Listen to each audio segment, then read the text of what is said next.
I need to speak to Caesar!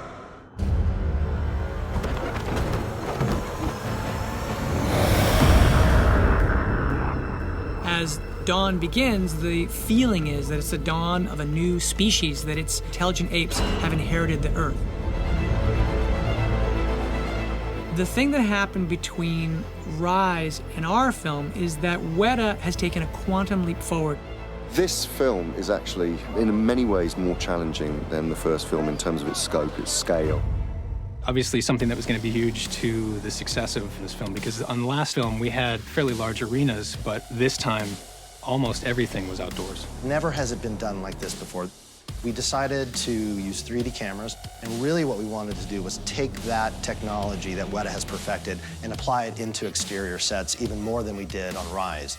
We're working, for the most part, in a less controlled environment. Motion capture works because it can see what the actors are doing, and when you're shooting in a forest full of trees, that makes it really tricky. So we had to specially arrange dozens of cameras every time we changed location just to try to be able to really accurately get the actors' performances. And the wireless cameras were great working in this kind of environment because we didn't have to worry about laying cables and maintaining cables. It gave us a lot of freedom. They are using motion capture cameras and tracking markers and witness cameras to capture all of the detail of the actors' performances. And then they're tracking that detail into these photorealistic ape models. The other thing that was a real huge help on this film was the actual active body marker strands. And so you could Velcro that to the performers, and they could roll around, they could fight, they could do all the active stuff that they needed to do as apes. Then really a lot of it just comes into the software that we've written to help translate that after we've acquired all the information to really just more accurately understand what the actors are doing and to be able to see that.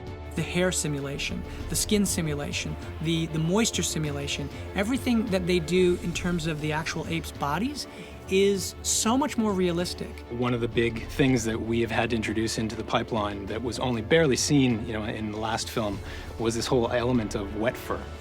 We see the apes when they're dry, we see them when they're damp, we see them when they're kind of soaking wet. It's an incredibly complicated system. And that's the amazing magic of what Weta is doing, is finding the way in which they can take the parts of the actors and the parts of the apes and meld them in such a way that that emotion comes through. Seeing the results is incredibly exciting.